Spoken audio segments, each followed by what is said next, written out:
Ladies, ladies and gentlemen, welcome, welcome, welcome one and all.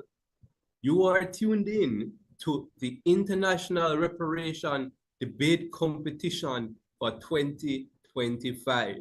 This is match 6 of round 2 of this wonderful competition. So far, we've had some electrifying and intense exchange of ideas between schools from all across the world. And in front of us are two teams vying to secure one of only 3 slots remaining in the quarterfinals. Those two teams, Maggoty High School from Jamaica and Queen's College from Guyana. Ladies and gentlemen, I am Ravon Thomas Matthews, and I'll be serving as your chair judge for today. Now, again, as always, there are some individuals and partners and institutions who, without them, this competition simply would not have been possible. And I know that if you've been tuned in so far in this competition, you have a lot of opinions, really exciting opinions, and none of that would have been possible without our partners and sponsors. And so I want to take this opportunity to thank them for helping us to bring to life a wonderful and momentous inaugural competition. Our sponsors and partners include the University of the West Indies, CARICOM, the Center for Reparations Research, the Caribbean Reparations Commission, the Jamaican Association for Debating and Empowerment, the Repair Campaign, the P.J. Patterson Institute for Africa Caribbean Public Advocacy, the University of Hull. Ladies and gentlemen, I have with me two wonderful wing adjudicators who will help me to determine who will be the winner of this match.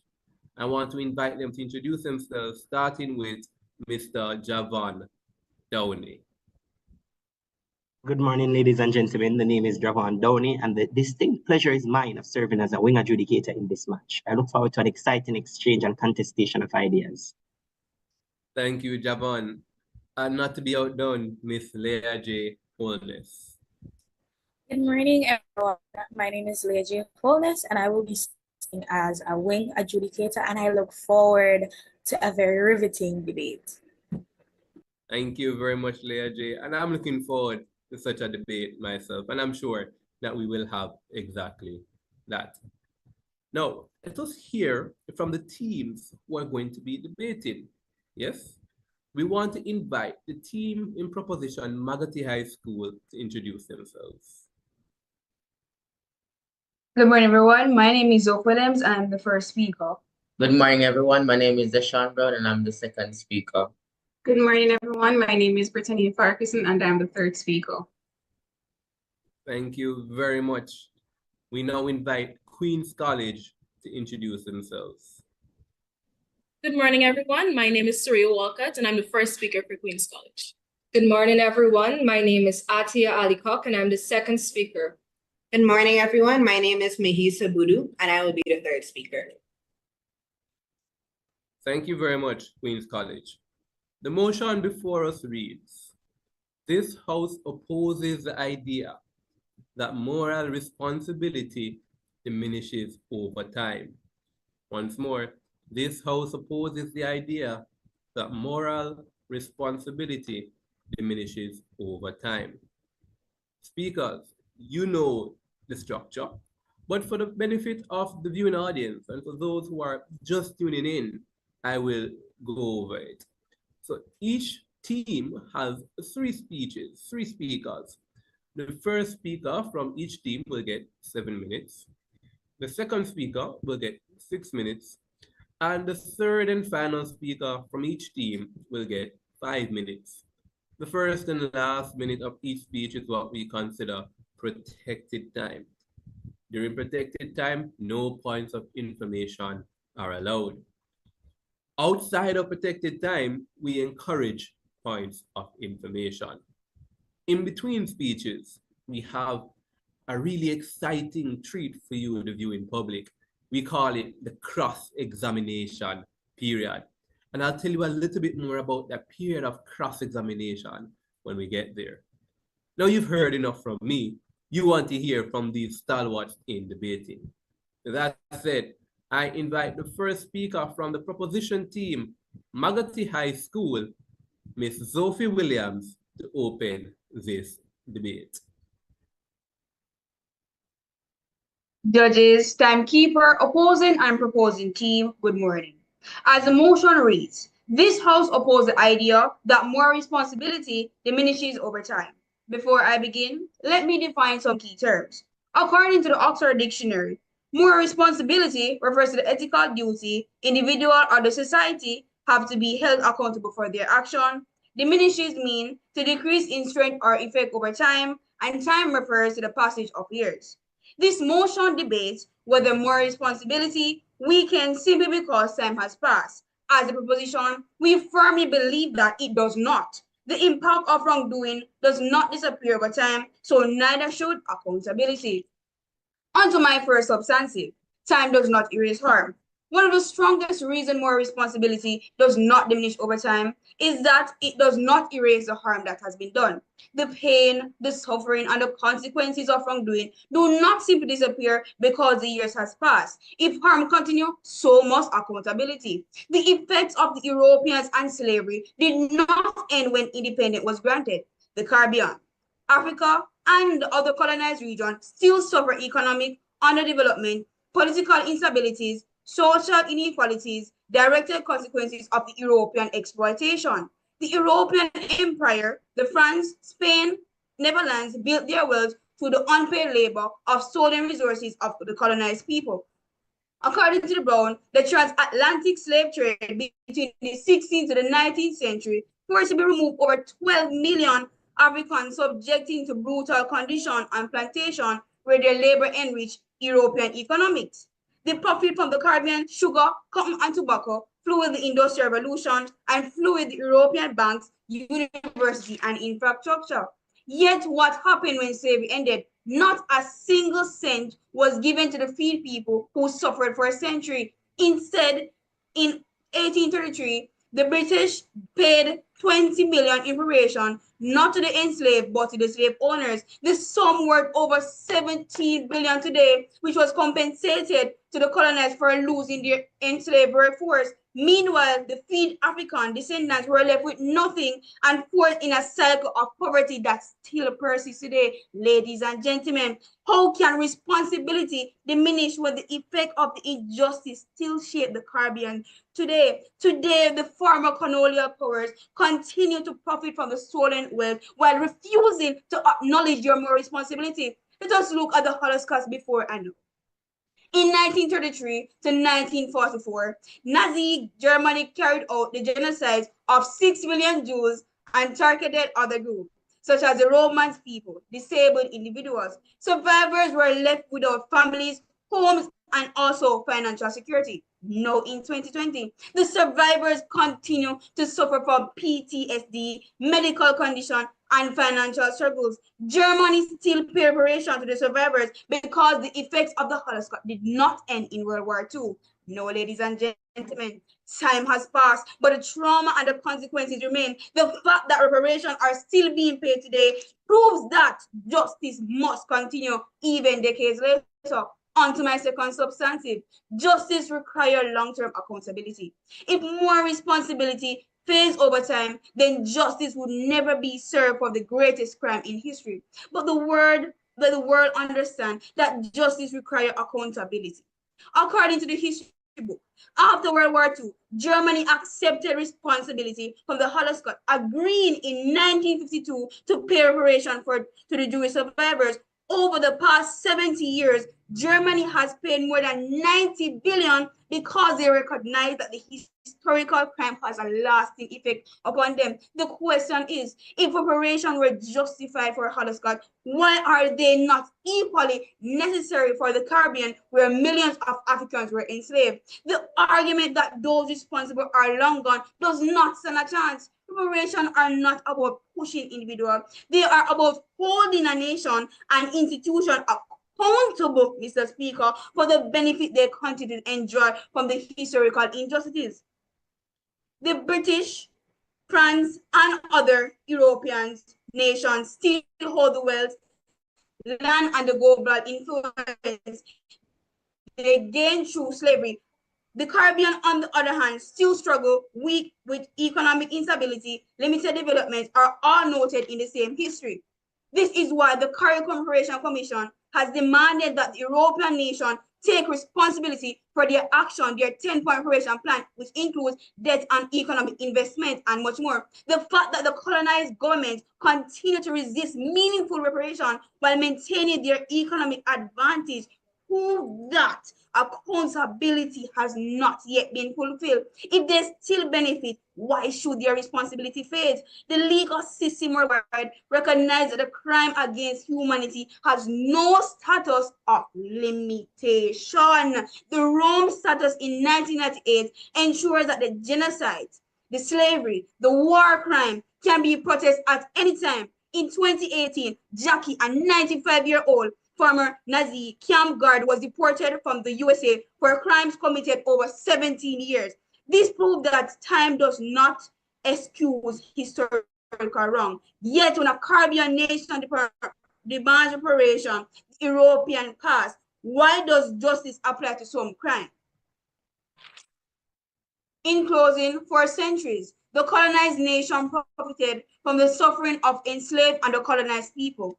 Their economics flourished while our ancestors were brutalized. And even today, Mr. Speaker, our nation remains at an economic disadvantage because of our past. The effect of the colonialism, the effects of this did not disappear. The statistics are undeniable. 107 billion in reparation.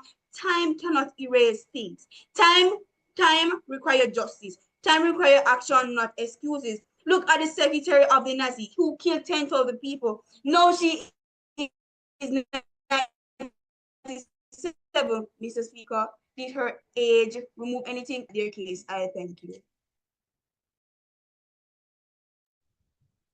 And thank you very much to the first speaker for opening this debate.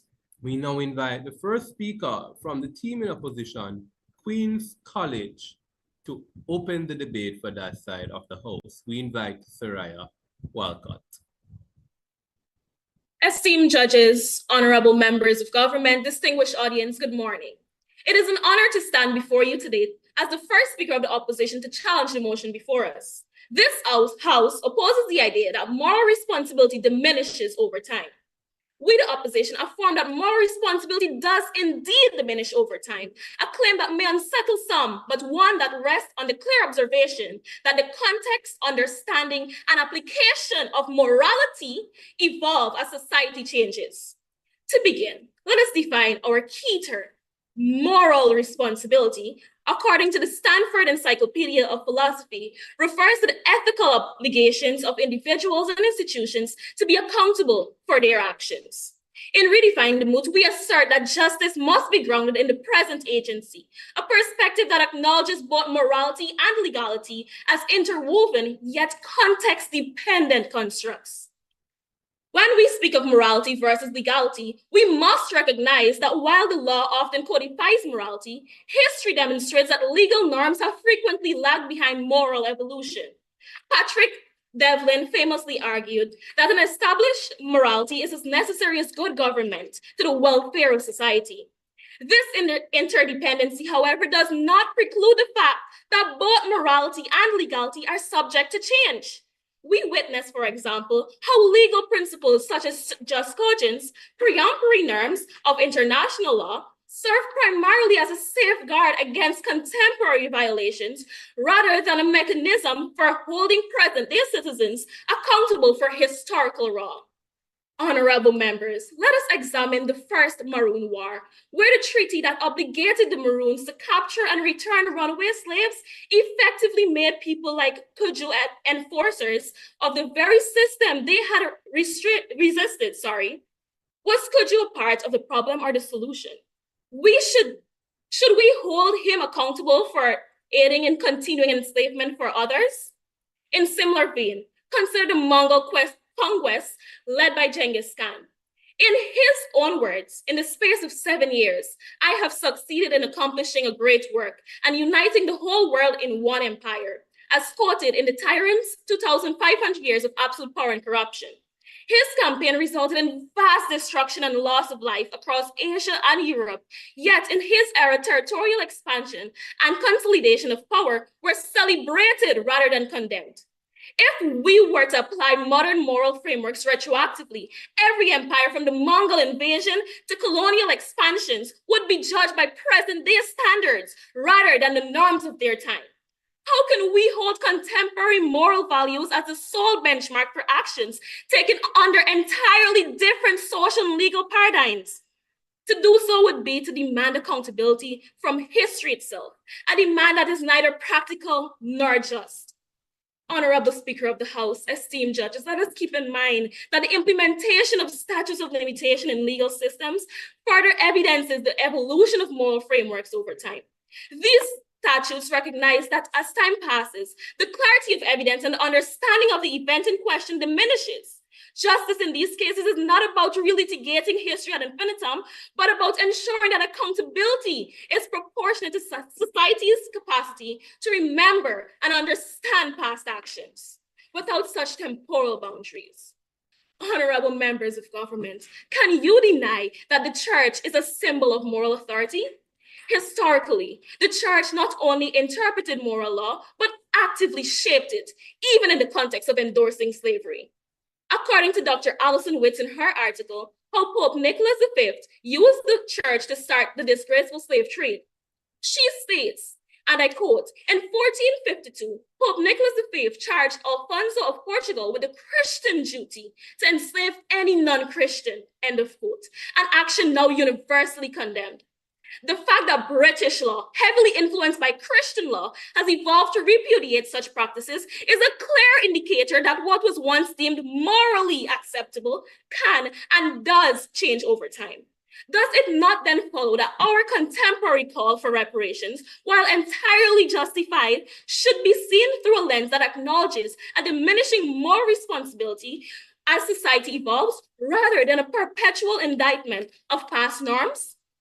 Some may argue that diminishing moral responsibility risks equating historical atrocities committed by plantation masters or colonial regimes with modern feelings.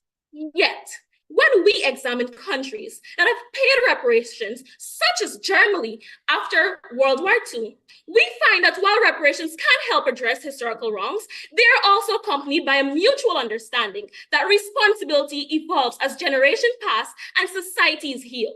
This evolution is not a denial of past horrors, but acknowledgement that over time, moral responsibility transitions from responsibility. Point of information. Accept. Okay, are you aware that some more are still standing at the murder, the crime, they are still standing just at the Ten Commandments, which was happened 100 years ago? Yes. Honorable members, we see a similar dilemma when we examine other historical injustices.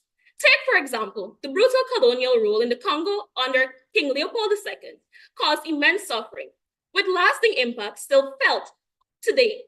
However, should the people of modern-day Democratic Republic of Congo bear the moral burden of their ancestors' action, the current generation faces governance and economic challenges far removed from colonial rule, highlighting the impracticality of perpetual blame.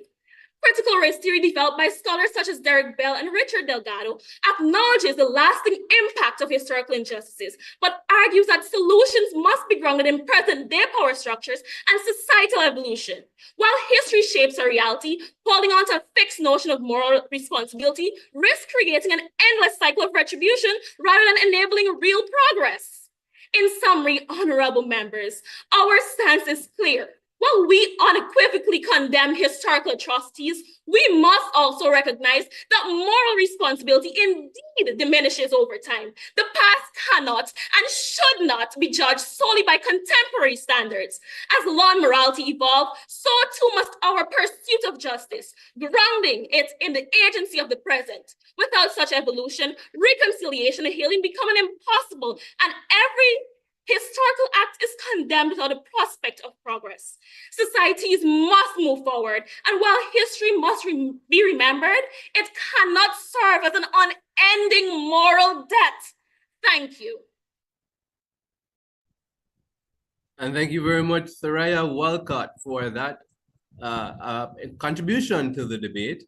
At this point in time, we are going to enter into that period of cross-examination. In this period, we will ask Queen's College to pose questions to Team Maggoty High School. Each question can last no more than 10 seconds, and only one person from the team asking a question is allowed to do so. The team answering the question has 30 seconds to do so, and all of the team can contribute to that answer. The time will start when you ask your first question, Queen's College.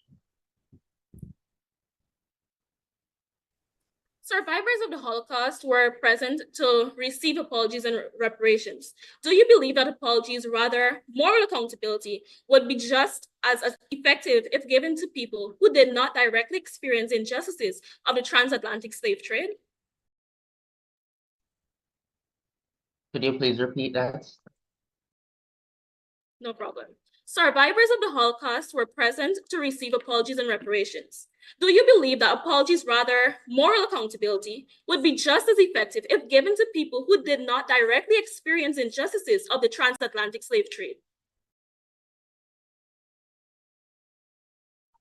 Remember that more responsibility is about acknowledging the crime that has been done. What we are saying is that we're not blaming the person who has committed the crime years ago. What we are saying is that we are asking them for acknowledging the crime that has been done, so that it does not repeat itself.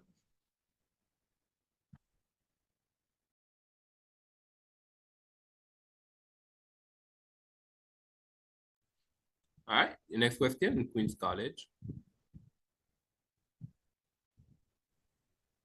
What mechanism would be put in place to ensure that the right person is held accountable for crimes against humanity?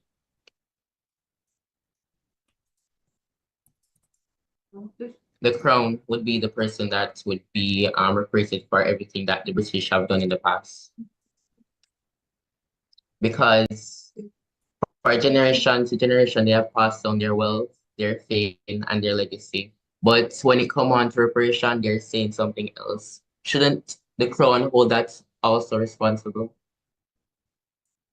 So who would administer judgment for crimes against humanity?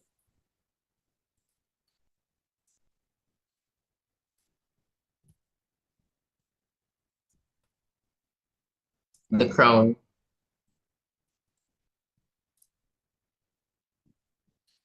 All right, and that concludes that first half. We now invite Maggoty High School to pose questions to Queen's College.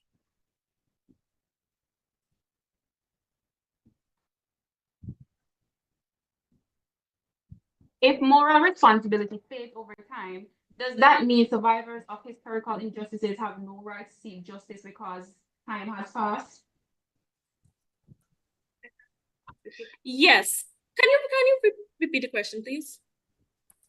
If moral responsibility fades over time, does that mean survivors of historical injustices have no right to seek justice just because time has passed?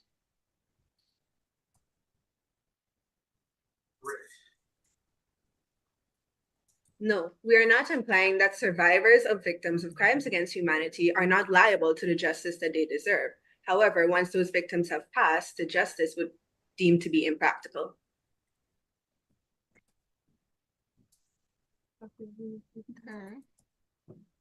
So if a corporation profits from historical exploitation, should it not be held responsible even if the original decision makers are gone? If a corporation profits from historical exploitation, should it not be held responsible even if the original decision makers are gone? It can be held responsible. However, the question of moral responsibility would differ, since the people who would have benefited directly from these crimes against humanity are now gone, but they are still liable to some sort of responsibility, just not moral.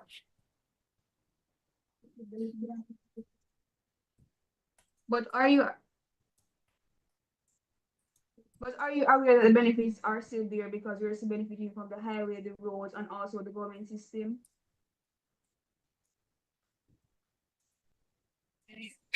Can you please repeat? I did not hear you. Okay. But are you aware that the benefits of slavery still exist today because we're benefiting from the government system, their road, their highway, we're still benefiting. Are you aware of that? Yes, we are aware. We are. All right, and that concludes that first period of cross-examination. We will now continue the debate by inviting the next speaker from Maggoty High School to present their case. That speaker being Mr. Deshaun Brown. The floor is yours, Deshaun. Mr. Speaker, judges, audience, my fellow opponents, a pleasant morning. I stand before you today firmly proposing the motion that this House opposes the idea that moral responsibility diminishes over time. If time were enough to erase accountability, then many of the world's greatest injustices, such as slavery, genocide, and war crimes, will simply be forgotten. But is this just? Is this the justice we, the Caribbean, is fighting for? No, it's not. You, the opposition, claim that because an injustice happened long ago, there is no need for accountability today. If that were so, then why do we still demand justice for war criminals, acknowledgement for reparation, and honor the victims of past atrocities? The undeniable truth still stands. Moral responsibility doesn't fade with time. Mr. Speaker, on to my first point, ethical consistency. According to Sageberry in 2000, moral responsibility must remain constant and unwavering, regardless of the passage of time. We excuse or downplay past wrongdoings. We create contradictions in our moral and legal systems. A crime committed decades ago remains a crime today. Its moral weight does not fade simply because time has passed. If murder, theft, or exploitation were wrong when they were committed, they remain wrong now. Mr. Speaker, here is a strong example. Sammy Woodhouse, a victim of the Rotherham child sexual abuse scandal. Over 1,400 children were sexually abused in the year of 1980s to the year of 2010 in Rotherham, England. Abuse, I tell you. And you know the worst part? Police ignored the report for years. It was not brought to justice until 2016. The perpetrators were sentenced and an independent inquiry held the authorities accountable. Now this is justice. 36 years have passed. However, time does not stand in the court of the Britain. But when it comes on to reparation, they are saying something different. Hypocrisy. Mr. Speaker, I tell you, hypocrisy. Mr. Speaker, we had accepted that moral responsibility fades with time. This case would have not been forgotten and the crime would go unpunished. But justice does not expire and neither should our commitment to upholding it. Mr. Speaker, this proves that no matter how long ago a crime was committed, justice must still be served. According to Tash Spencer in 2004, time does not erase wrongdoings, and those responsible, whether the individuals or the oppressive system, they must be held accountable for their actions. If we allowed moral responsibility to diminish, we set a dangerous precedent where the passage of time can be used as an excuse for impunity. The moment we excuse past injustices, we invite future ones. Katharina Gentle said in 1889 that justice is not a privilege of the present. It is a duty that extends across generations. Now on to my final point. Ignoring past wrongs sets a dangerous precedent for the future generation beyond ethical consistency. Failing Failing to hold past wrongdoers accountable creates a dangerous cycle, one that teaches the future generation that injustice, when ignored, will simply fade away. If we do not acknowledge historical wrongs, we send a chilling message that harm inflicted on others will not require repentance, but only patience. That over time, guilt is not erased by remorse or reparation, but by indifference. History has already proven this to be true. In the year 1897, George Thompson declared that African slavery, one of the greatest crimes against humanity, was never truly addressed because the British were never held fully accountable for the murder, the sexual assault, the rape of these enslaved Africans. They were able to reshape oppression into Asian indentureship, a different name, but the same underlying injustice. Had true accountability been enforced for slavery, conditions of indentureship might have never existed. This is an undeniable consequence of ignoring moral responsibility. Wrongs do not disappear, they evolved. Moral responsibility is not dictated by a ticking clock. It is dictated by justice, and justice is timeless. Ignoring past wrongs only paves the way for future injustices. And as Claire Beckles stated in 1990, unpunished crimes will never truly disappear. They simply take new forms. If we accept that moral responsibility fades with time, then what future are we creating? Are we telling future generations that they only need to wait long enough for their crimes to be forgotten? Are we building a world where justice is dictated not by principle, but by convenience? A society that tolerates selective justice is one that paves the way for repeated oppression. We must reject the false notion that time erases accountability, because this is rubbish. More responsibility does not fade with time. It is enforced by justice, which never weakens, never expires, and never surrenders. History has shown that unpunished crimes never vanish. They only take new forms. If an action is wrong in the past, it remains wrong today, and it will be wrong tomorrow. I thank you. And thank you very much to the second speaker from Maggoty. We now invite the second speaker from the opposing team, Althea Alicott, to extend the case for Queen's College. Blake Hanna once said, if any European was to truly pay the debt of slavery, it would bankrupt their nation out of existence. Honorable members of the government, esteemed judges, good morning.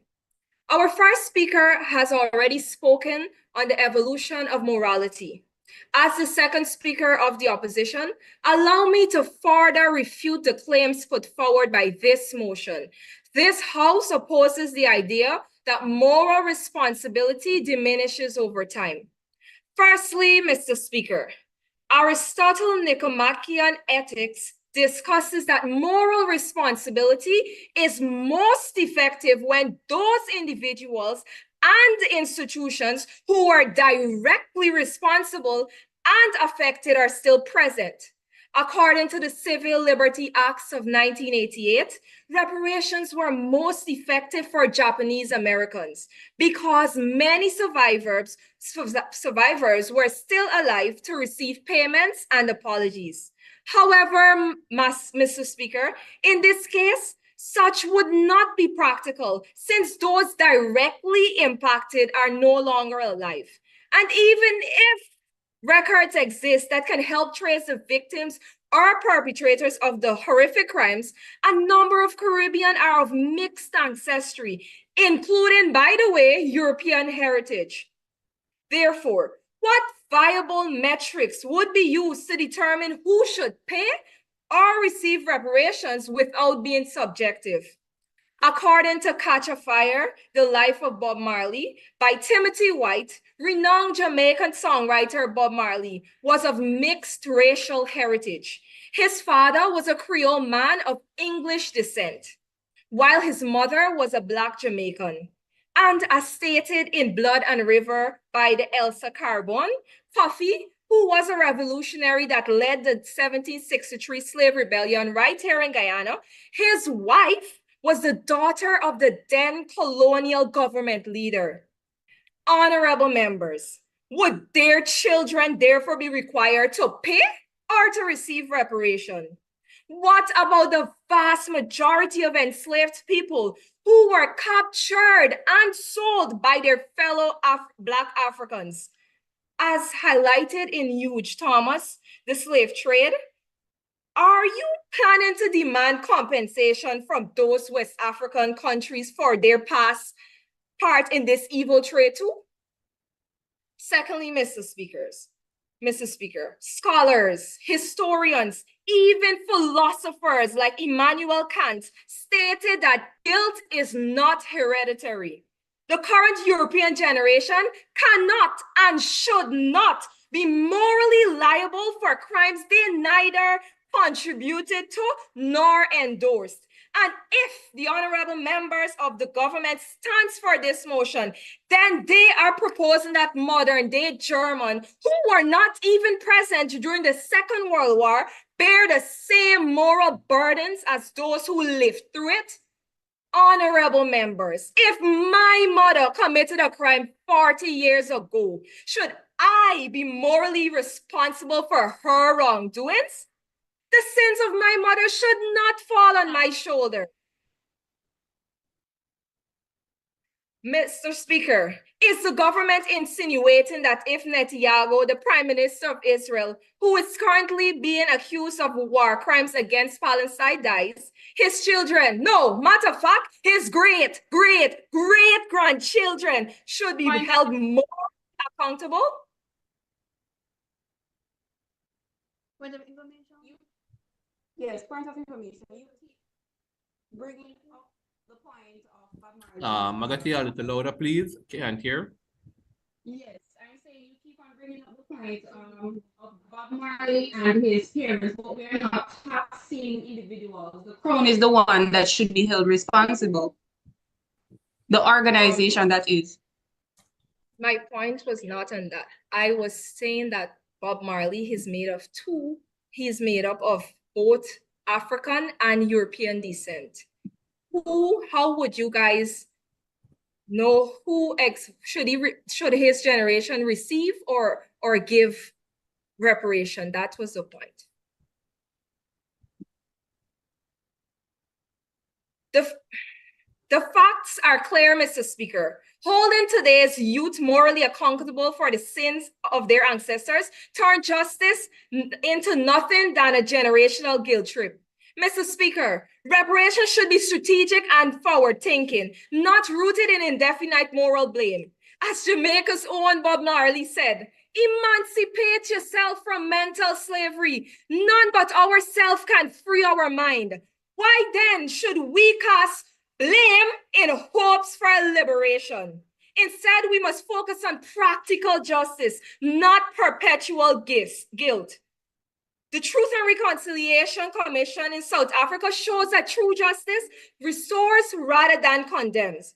In closing, Madam Speaker, from his autobiography, Long Walk to Freedom, Nelson Mandela said, "As I walked out the door toward the gate that would lead to my freedom, if I didn't leave my bitterness and hatred behind, I'd still be in prison." I thank you. And thank you very much for ending that second speech, period of speeches. We're now going to engage into the second period of cross-examination. And to do so, we ask the team in opposition, Queen's College, to pose their questions to Maggoty.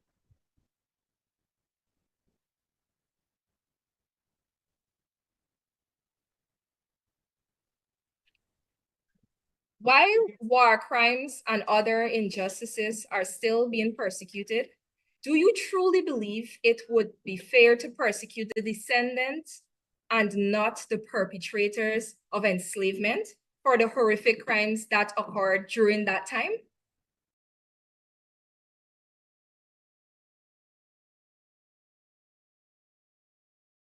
Could you please repeat? While war crimes and other injustices are still being persecuted, do you truly believe it would be fair to persecute the descendants and not the perpetrators of enslavement for the horrific crimes?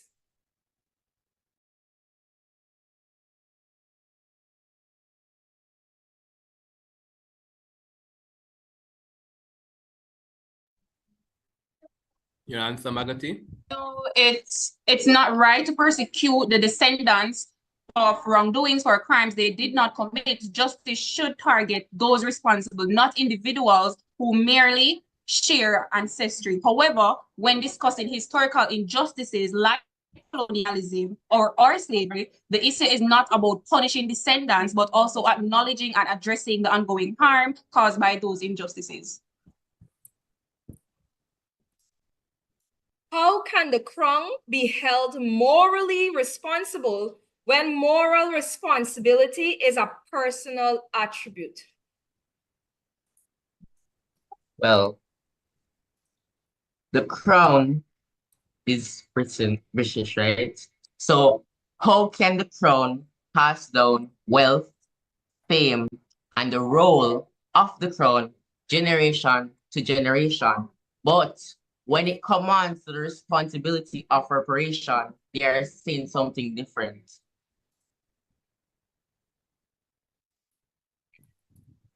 Are the British the only one responsible for slavery? And were they the only one that initiated the slave trade? No, but they were the head of all of that organization. They were the one who let it out. And that who basically stripped the Africans of their wealth and so on. All right, thank you very much for that first half. We now invite Team Maggoty High School to pose questions to Team Queen's College. Why is it that the former colonial powers continue to benefit from the wealth created by slavery, yet you argue they have no responsibility to address its consequences?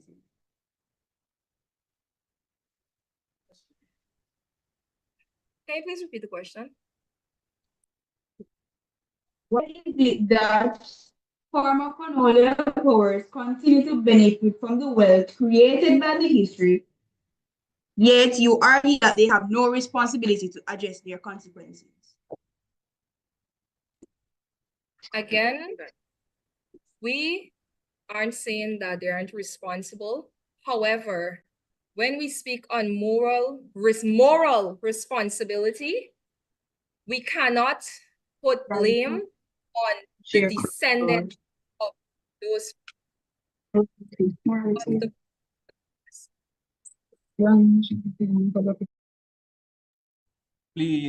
Please allow team Queens to complete their answer. Queens, you may continue. Yes, as I was saying, the whole matter is moral responsibility. They are not responsible, the current descendants are not responsible for their perpetrators' acts against the enslaved.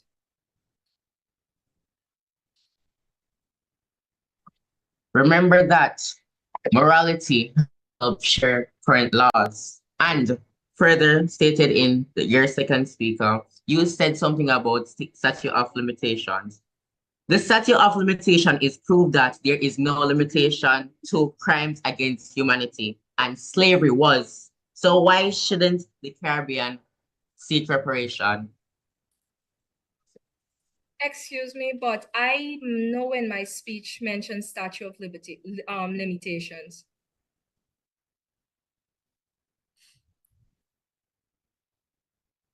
All right, next question, Maggoty.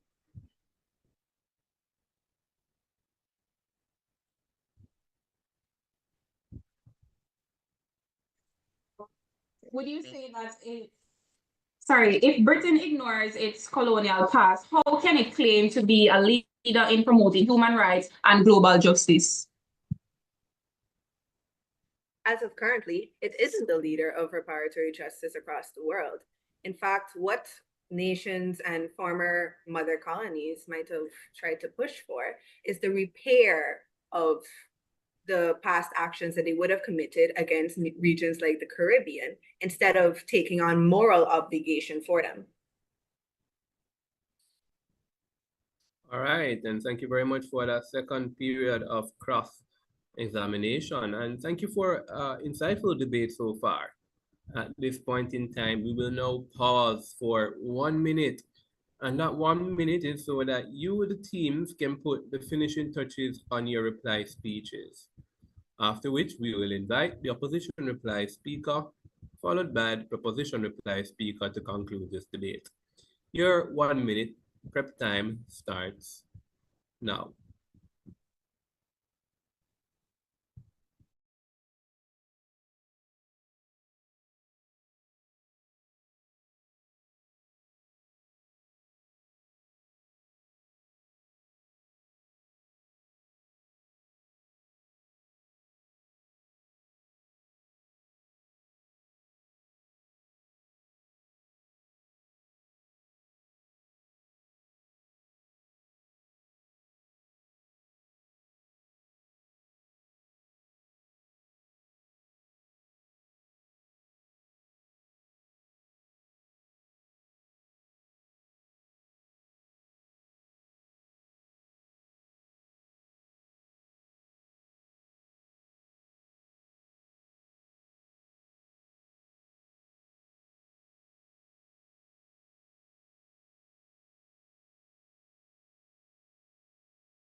All right, and that is 1 minute.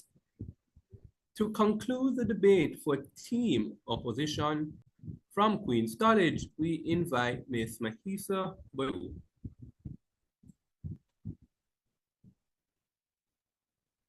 Good day, Mr. Speaker, honorable government, and esteemed audience. I stand before you today to firmly reinstate my team's stance on the motion that moral responsibility does indeed diminish over time. Throughout this debate, the proposition has come forth with arguments that continually imply that individuals should still hold the same level of moral accountability indefinitely. This, along with speeches that ignore contextual action, ignore smarter reparatory models, and ignore the basis behind justice itself, have given the opposition a surplus of ammunition to counter their flawed arguments. Mr. Speaker, the opposition continues to defiantly declare that moral responsibility changes purpose as time moves on and does not, I repeat, does not serve as a practical approach to reparatory justice. Unfortunately, it seems the poor, misguided proposition has misconstrued the most vital term of the moot, moral responsibility. The first and second speaker makes heavy mention of accountability as a timeless concept. However, honorable speaker and esteemed judges, today we are not discussing accountability, but moral responsibility, and the members of government have in no way showed a relation, and we continue to declare that they are one and different things. Mr. Speaker, allow me to remind the proposition what our first speaker would have said, that morality in and of itself is not based on objective foundations. What was once considered morally unacceptable no longer holds the same weight, and vice versa. Mr. Speaker, a crime committed yesterday deserves immediate reckoning, but a crime committed a century ago, that exists in a completely different societal and legal framework. Responsibility must be tied to the present, not endlessly shackled to the past. Esteemed Assembly, the proposition is implying that we hold people accountable for the same moral weight for actions committed in a world that no longer exists. The Honorable First Speaker stated that the Rome Statute of the International Criminal Court, 1988, and allowed the prosecution of crimes against humanity. Now, I was informed, the memorable members of the proposition, that Article 2 of the Rome Statute states that the court has jurisdiction only with respect to crimes committed after the entry into the force of the statute. Might I remind you, when was the statute implemented? July 1st, 2002, after the actions of slavery, after the actions of the apartheid, after the actions of the Genghis Khan genocide, which only reinstates our point that moral responsibility does indeed evolve over time. Now, the proposition, nonetheless, claims that the descendants of these perpetrators are not to be held accountable, but they assume that responsibility should still be given out. Now, might I question the proposition, who are the people responsible? The participants that would have committed the crimes against humanity are dead. The victims are gone. The perpetrators are no longer here on earth. So that in itself is a contradiction against the principle of justice as a whole. And in the cross-examination, the proposition claims that the Crown be the givers and the judge of reparatory action. That in itself is another contradiction to the concept of justice itself. Now, in the words of Brian Stevenson, it is not possible to undo history, but it is possible to acknowledge it and seek to right its wrongs. Contrary to what the proposition may believe, the opposition does not claim that reparations should not be provided due to time passed between the crimes against humanity and the present. However, if reparations were to be given out, it would not be because of moral obligation. It would arise out of acknowledgement of the long-lasting effects and an innovative plan to move forward into the brighter future, much like the CARICOM 10-point plan. Nonetheless, this firmly reinstates the opposition's perspective, opposing the moot that moral responsibility does not diminish over time. Thank you. And thank you very much, Mahisa Badu. And to conclude this debate, we invite the reply speaker from Maggoty High School, Brittany Farquharson. Mr. Speaker, honorable judges, esteemed audience, and my opponents, good morning. As we reach the conclusion of this debate, let us reflect on what it means to hold moral responsibility. Our stance that moral responsibility does not diminish over time stands on the simple yet profound principle that wrongdoing, no matter how far in the past, continues to inflict harm in the present. Mr. Speaker, consider the case of colonialism. The centuries-old abuses committed by colonial powers were not fleeted errors of judgment. They were systemic acts of exploitation, oppression, and violence. These actions have left enduring scars, economic disparities, cultural disintegration, and intergenerational trauma. To suggest that these wrongs can be absolved by the passage of time is to ignore that the living legacy of colonialism, the descendants of those wronged continue to face structural inequalities and the burdens of historical injustice every day. Reparations are not about placing blame solely on a bygone era or assigning perpetual guilt to the present generation. They are about acknowledging that the harms inflicted in the past have ongoing consequences that demand a remedy. By seeking reparations, we affirm that the moral responsibility for colonial injustices remains intact regardless of when they occurred. We are not asking for a rehashing of history, but for an active ethical engagement, one that ensures justice and fosters reconciliation. Our opponents argue that as time moves on, the moral weight of these actions should lessen.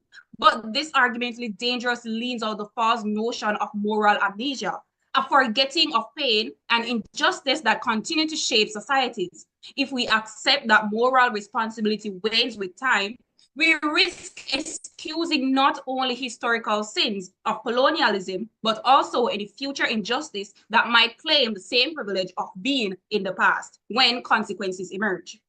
Our opponents also argue that modern societies have different values from the past and that today's people should not bear responsibility for historical actions they did not choose. But this argumentally ignores the crucial reality. While individuals today may not have directly committed past injustices, they continue to benefit from or be harmed by their consequences.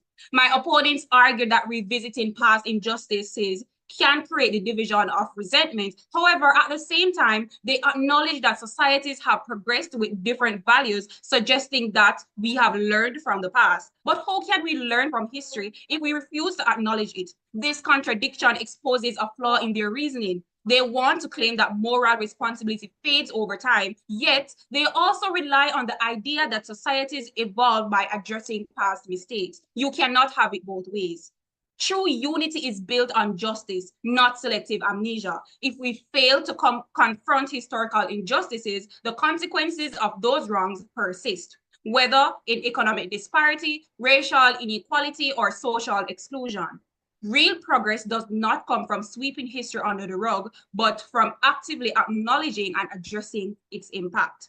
Mr. Speaker, in holding that moral responsibility endures, we set a precedent of accountability that spans generations. We declare that justice must be proactive, not retroactively dismissed by the mere tick of the clock. The call for reparations, then, is not a relic of the past. It is a commitment to righting the persistent wrong and ensuring that the lessons of history guide us towards a more just future. Thank you.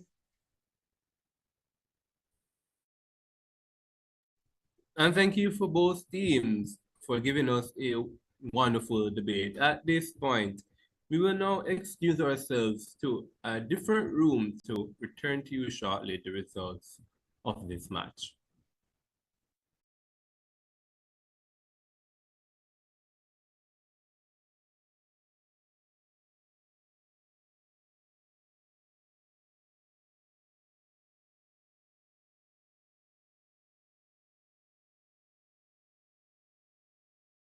Good afternoon, everyone. My name is Zoe Williams, and I attend the Maggoty High School, and I am the president of the Debating Society.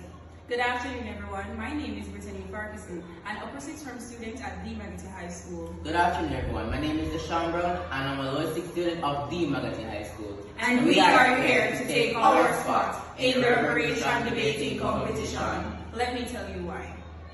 Reparation matters, both to us and the school, because it seeks to address the long-lasting effects of injustices, particularly those stemming from slavery and colonialism, which shaped our societies and educational systems. Reparation is about justice, restoration, and ensuring that the past wrongs do not limit the potential of the future generations, making it vital for personal, educational, and societal progress. Thank you. We attend Queen's College, a 180-year-old institution that benefited from and was built on the premises of slavery. However, we are diverse group of descendants of those manipulated to help this institution and many others now benefit from the legacy, reputation, and opportunity it grants us. This is what we believe truly represents reparation. Not the handing out of funds or the granting of apologies, but the molding of systems not intended for us into pathways that empower us to create and continue lasting legacy. The Center for Reparation Research is thrilled to launch this International Reparation Debate Competition. This International Reparation Debate Competition that we launched today for secondary schools is one of our most important projects. How do we engage youth on matters of reparatory justice? The change needed in the education system can only be advanced when the youth are engaged and their voices are heard. Why is reparation so important in and for the Caribbean? Because time comes for justice for our ancestors. Time comes for the Caribbean to insist on the right to development, to be compensated for the violence against our ancestors. So outreach to the young people who have joined this movement is critical. And this initiative is phenomenal. And you know why? Because it's engaging with young people. And it's young people that I believe, are going to be the future of the reparatory justice movement. The greatest weapon that there is in this whole fight for reparatory justice is the young people of today. I hope this debate spurs a whole new generation of advocates for reparatory justice. And the UK and the EU have got to make amends for the ills of the transatlantic slavery. This is going to be a phenomenal competition. There is no mass movement that isn't a youth movement. And we certainly want reparations to be a mass movement. So it's really exciting, though, to have a regional stroke international debating competition. And I'm looking forward to your participation as you construct your arguments for and against, remembering that the 10-point plan for reparatory justice is our guiding framework for the areas in which we are demanding compensation, because we certainly want to impact the public opinion and awareness in Europe. So it's fantastic to have the United Kingdom participating as well. So why is it important for youth to be involved in the reparation movement? Being involved in the reparations movement is critical to youth if one is to know their history so that they can understand why their societies are functioning as they are today. The future of the countries we live in are dependent on the current situation that exists today in our countries. And these current conditions were created by the past, including indigenous genocide, African enslavement, indentureship, and colonization. Being involved in reparations is about seeking justice, seeking a way to reduce inequalities in our own countries and then in the broader world. It's about seeking a more peaceful and balanced world, where global problems are solved in partnerships, not in isolation. I believe the sponsors are hoping this competition will allow our youth to gain knowledge about the past so that as young people, you'll be able to make better decisions in the future and make our countries better places. We know that we need to understand stories about people that look like us. So the fact that so many of you young people have registered was so encouraged by your enthusiasm and your passion for wanting to enter this debate. It is so important. It's just at the core of who we are, that we need to understand where we come from, understand our true history, and having a debate competition on this particular topic is such an important milestone. To have a real conversation about repair, and the fact that our young people were so articulate with their presentations, and to ensure that we keep educating our young people, because you are the future of us and are the Caribbean's a sustainable future. So congratulations, everybody. We are looking forward to the debate. Encourage everyone to join the debate. Thank you so much, all.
Where is the justice for the 5 million enslaved Africans trafficked to the Caribbean? Think about it. Chattel slavery didn't just end, it left deep, painful scars across each Caribbean country. The deliberate underdevelopment, the brutal trauma and violence we inherited. It's time to repair this damage so we can build thriving, sustainable economies where young people like us can dream big, achieve more, and live better lives right here in our own home. Do you see why repair matters? Stand with us, join the cause for justice, and sign the petition for reparations at repaircampaign.org/petition. It's very important that this is understood, because we can't talk about legacies before talking about what left those legacies on our landscape. Enslaved Africans were subjected to the worst atrocities imaginable: kidnapping, storage in filthy barracoons, the Middle Passage, forced drowning as in the case of the slaver Zong, branding with hot iron, including by the church, with SPG being seared into the flesh of those they owned, unrelenting field and factory labor, legal codes that rendered them non-human, and harsh punishments when they resisted enslavement, deportation, dismemberment, hanging, imprisonment, severe flogging, including of women and the children. According to Lucille Matherin Mayer, and I quote, "Neither age nor pregnancy exempted women from corporal punishment. Rather, they were laid down in the filthiest place the driver could find for floggings. Child labor was rampant, and women and girls faced sexual violence." Orlando Patterson wrote in his Sociology of Slavery the following: "The sexual exploitation of female slaves by white men was the most disgraceful aspect of Jamaican slave society." Unfortunately, the church was complicit in this crime against humanity. Initially, Christian planters did not think that the African was of theological significance.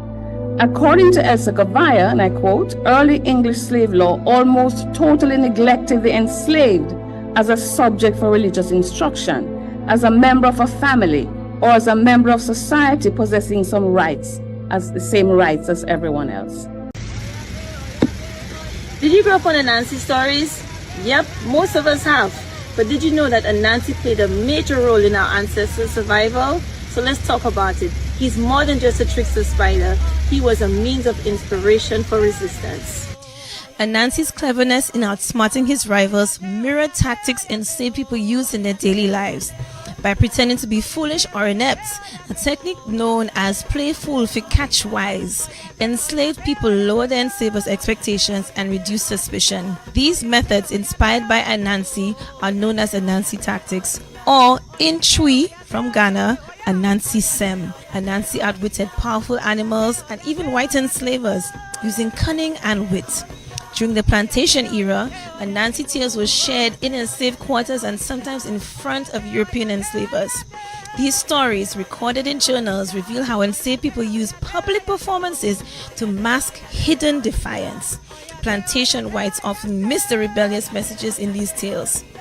Caribbean Anansi stories depict him evading punishment, tricking enslavers, and a whole plethora of adventures which highlight the resistance and survival through Anansi tactics.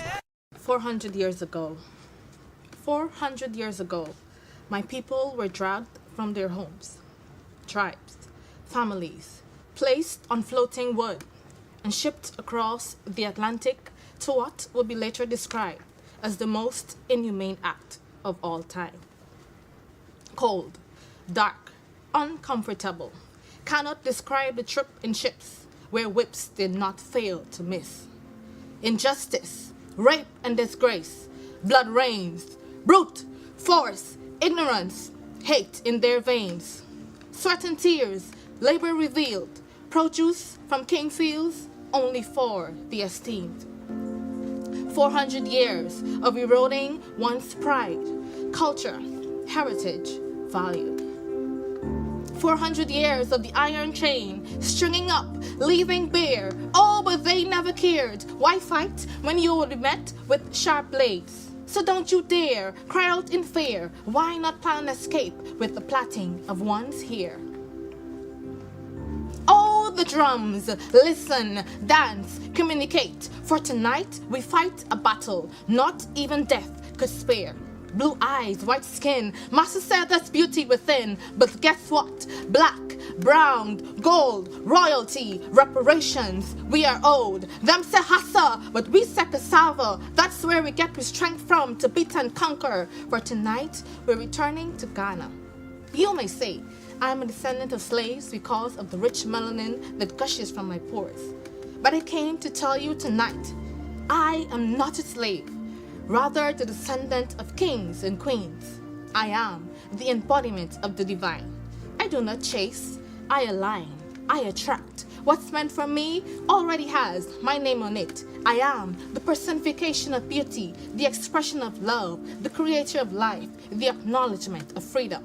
So go ahead, call me what you want, because when I die, bury me in the oceans where my ancestors jumped from the ships, because they knew death was better than bondage.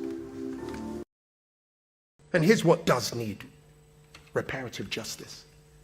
It is the seasoning period when we landed on the soil and they took away our names and our gods and our culture, and no slave system that we understand thus far has ever had that deculturalization process embedded in the process of our enslavement. So our enslavement was not just physical, it was not just culture, it was spiritual, because you took me away from everything. Who then must I look up to? Who then must I emulate? Who then must I kill myself in order to elevate you?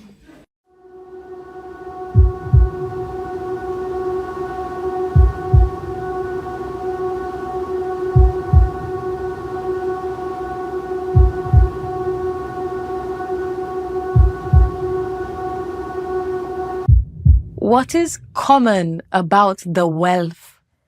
A flag raises high, but the strings still pull from London. We sing our anthems in borrowed tongues, march to the beat of siphons' drums, celebrating a freedom that still pays tribute. Independent? What is that when the governor's shadow still lingers? They tell us, we free. Tell that to the bones at Rappery, the 196 who fought and won only to drown in chains. Our Negmawan. Do the people of North Devon not hear the howls raging for their home? The tide spits their cries, their names foam in fury, salted by a sea that will not forget. They call us independent, yet a crown still sits above 14 nations, still bent at the knee, still ruled by a throne built from our gold. They took our labor, snatched our names, they welcomed our craft, then cast us adrift. Windrush mothers, fathers, exiled from the empire they built. What is common about the wealth? Our persistent potency that perseveres through acute artistry. We carve language into legacy, turn sorrow into song, drum resistance as rhythm, sink steel into symphony. We are the architects of new worlds, the poets, the painters, the prophets, who make home in remnants still, who forge futures from fractured pasts. They took the wealth, but we are the riches. And remember that chattel slavery of the African people was also genocide. This is not highlighted sufficiently.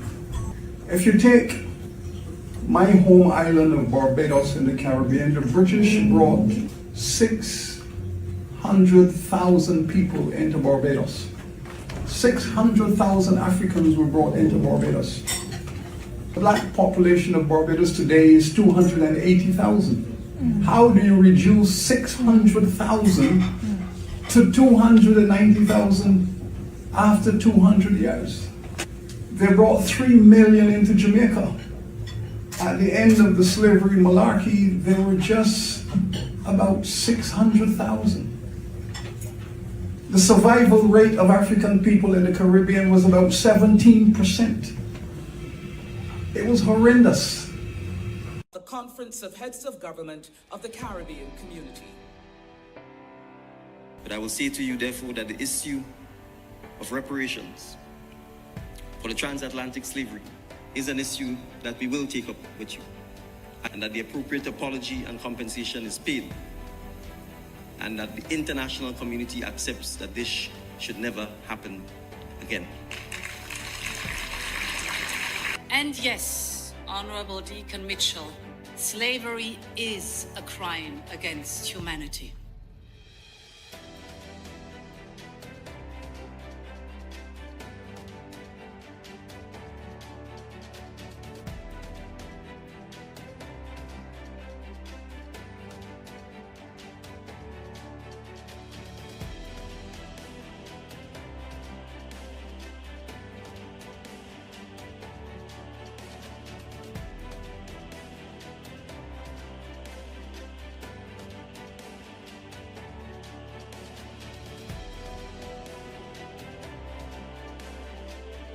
The concept of reparations would take the question of development repair, and it would be multi-generational.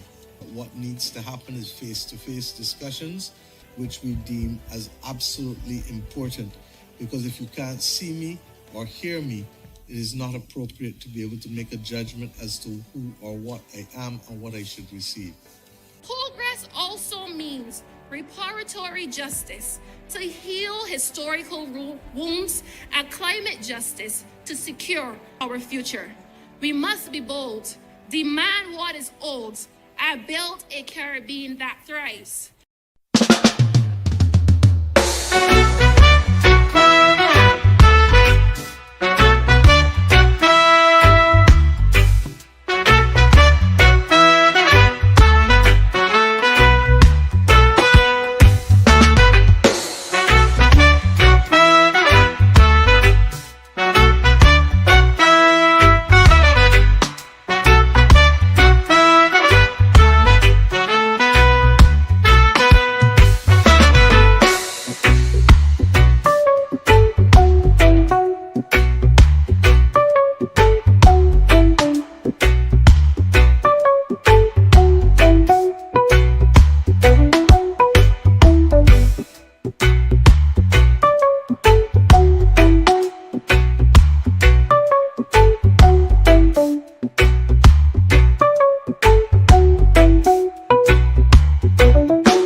Reparation Research is thrilled to launch this international reparation debate competition. This international reparation debate competition that we launched today for secondary schools is one of our most important projects.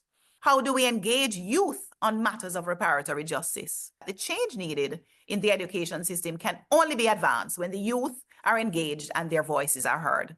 Why is reparation so important in and for the Caribbean? Because time comes for justice for ancestors. Time comes for the Caribbean to insist on the right to development, to be compensated for the violence against our ancestors. So outreach to the young people who have joined this movement is critical. And this initiative is phenomenal. And you know why? Because it's engaging with young people. And it's young people that I believe, are going to be the future of the reparatory justice movement. The greatest weapon that there is in this whole fight for reparatory justice is the young people of today.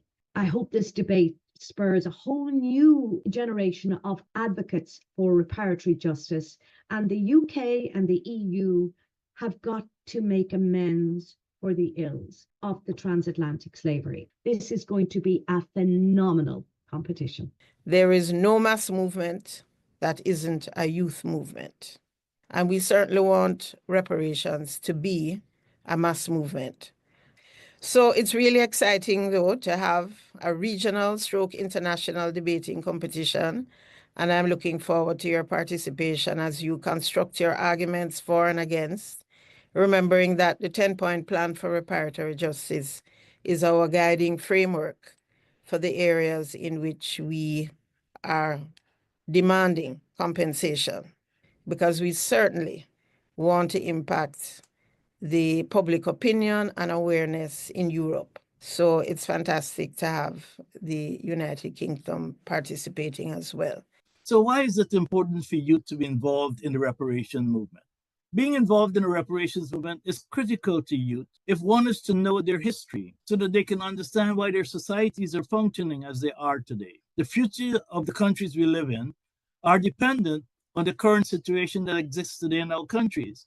And these current conditions were created by the past, including indigenous genocide, African enslavement, indentureship, and colonization. Being involved in reparations is about seeking justice, seeking a way to reduce inequalities in our own countries and then in the broader world. It's about seeking a more peaceful and balanced world where global problems are solved in partnerships, not in isolation. I believe the sponsors are hoping this competition will allow our youth to gain knowledge about the past so that as young people, you'll be able to make better decisions in the future and make our countries better places. We know that we need to understand stories about people that look like us. So the fact that so many of you young people have registered was so encouraged by your enthusiasm and your passion for wanting to enter this debate. It is so important. It's just at the core of who we are that we need to understand where we come from, understand our true history, and having a debate competition on this particular topic is such an important milestone. To have a real conversation about repair, and the fact that our young people were so articulate with their presentations, and to ensure that we keep educating our young people, because you are the future of us and are the Caribbean's a sustainable future. So congratulations, everybody. We are looking forward to the debate. Encourage everyone to join the debate. Thank you so much, all.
Where is the justice for the 5? Ladies and gentlemen, we are back. The judges have deliberated, we have discussed, we have debated, and we know who the next team that will be advancing to the quarterfinals of the International Reparation Debate Competition for 2025 will be. We know the answer, and we're going to share that answer with you. So the motion before us read, this House opposes the idea that moral responsibility diminishes over time. It's a question of whether or not we're in support of this idea of the diminishing value of moral responsibility. And we heard some very interesting ideas coming out from both teams. We thought, by and large, the panel thought that there was a distinct lack of engagement with the different ideas coming out from either side of the bench. And that made our jobs harder than it really needs to be, right? Because we had to be weighing the arguments on their own merit as opposed to rebuttals and, you know, undermining of that argument and defense of that argument. And we thought that that's something that we want to remind the team that while you have created and crafted beautiful, wonderful speeches, debating is a sport, and that necessarily means you have to respond to what your opponent says. Nevertheless, the debate that we had in front of us was a good one. And we want to, while we remind the teams of the importance of engagement, we also want to tell the teams, hey, not bad, good job. So several arguments arrived out of the debate. One of the first arguments that we found very interesting, very impactful from Maggoty High School was this idea that one, the effects of slavery didn't stop, right? This idea that one, it didn't stop, and in fact, the benefits and wealth and privileges that were extracted from us, the colonized countries, that value was transitioned into the European countries, and they are still benefiting from it even to this day.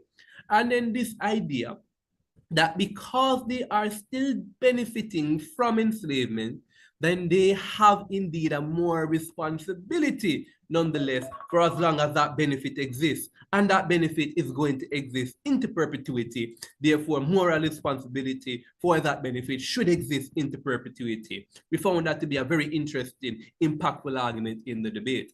An argument that we believe Queen's College was not sufficiently contended with. We think that that is an argument, Queen's College, that you absolutely have to answer. This idea, this principle that you're benefiting from the wealth, your ancestors are benefiting from the wealth, therefore you have a moral responsibility. However, even in the absence of that direct engagement in the form of rebuttals, another argument from Queen's kind of clashes with that. The idea of, well, quite frankly, an individual who is the child, the grandchild, the great-grandchild of somebody who committed atrocities, neither was a part of that atrocity, nor did I consent to that atrocity. And so it's unreasonable for me to feel a moral responsibility for that atrocity. That was a very impactful argument, we think, from Queen's College, and it clashes with the idea. It boils down to this: should I face the sins? Should the sins of the father fall on the child? Should the benefit of the father, which has fallen on the child, cause some sort of moral responsibility? And so while there wasn't a direct flagging of the clash, you can kind of see the clash shaping up right there. Okay, my great-great-grandfather benefited from slavery, therefore I have a moral obligation, a moral responsibility. Maggoty contends. Queen contends. My great-great-great-great-grandfather is the one who did these particular things. I didn't do it, therefore I have no moral responsibility for this thing. So the two ideas kind of shape up in sort of a clash right there. We thought that was really interesting. That was really cool. Another really impactful idea that wasn't contended with, the idea of the fact that morality changes over time. We thought that was a very principled philosophical idea. We thought that the way that very abstract idea of morality changing over time was brilliantly articulated by Soraya Walcott and further explained by Althea Alitak. And we thought that was quite a beautiful analysis. The principle that it is unreasonable and unfair to judge me based on what was morally right 200, 300 years ago, when all institutions change morality. And in fact, even the church, which is often seen as a bastion of morality, Queen's College contends, is one that has fallen victim to the fact that morality changes, in as much as the church so often influences the laws of England. And back in the day, the church says, yes, slavery is okay. We enslave non-Christians for the benefit of the non-Christians. And that same church then took a different stance, influences the law, and said, no, slavery was bad. It shows that morality evolves over time, and that purposely perpetuating a stance of morality that existed 300 years ago and superimposing that on a context that exists right now is unfair and unreasonable. We thought that was brilliantly articulated by Queen's College. We wanted to hear some contestation to that idea from Maggoty. So again, the idea of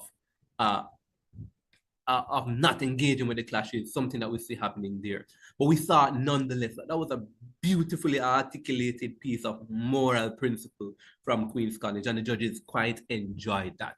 Other ideas came out in the debate, such as the fact that if we diminish history, if we allow moral responsibility to not continue with diminishing history, the fact that, you know, it sets a precedent to say, hey, morality responsibility diminishes over time. That sets a precedent for bad actors to do the bad thing now and just wait until it is no longer a big deal, and therefore escaping that moral responsibility. Maggoty explains that to us, that it kind of sets a bad precedent. In fact, the words that were stated by Deshawn is that it will not lead to repentance, it will lead to patience. And we thought that was an interesting idea.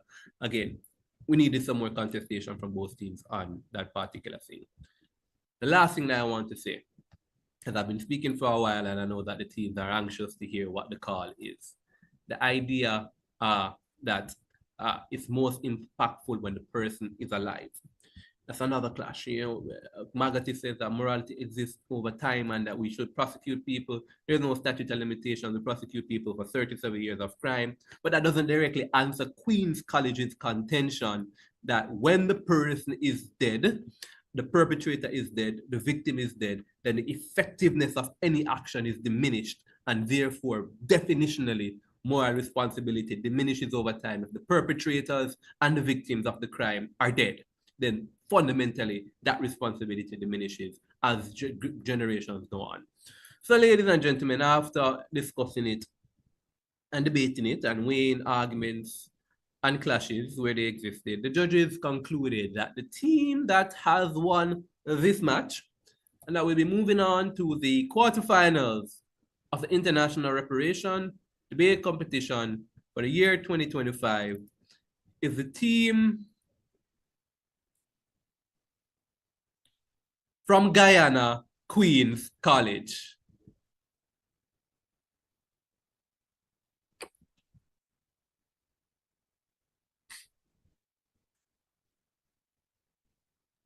Thank you. Good afternoon. Thank you. Thank you to the organizers, and thank you to Maggoty High School for this wonderful debate. Thank you for just being good sports and an amazing team to debate against.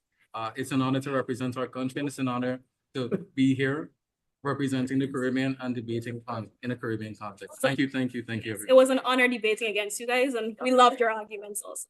Thank you, guys. You're welcome. Congratulations. Indeed. A lovely bit of sportsmanship there. Queen's College moves on to the quarterfinals of this competition. The score is separating the teams. Queen's College ends on 266 points to Maggoty High School's 261 points. The best debater from this match comes to us from the winning team, Queen's College, and that was the first speaker, Saraya Walcott. Congratulations, Saraya.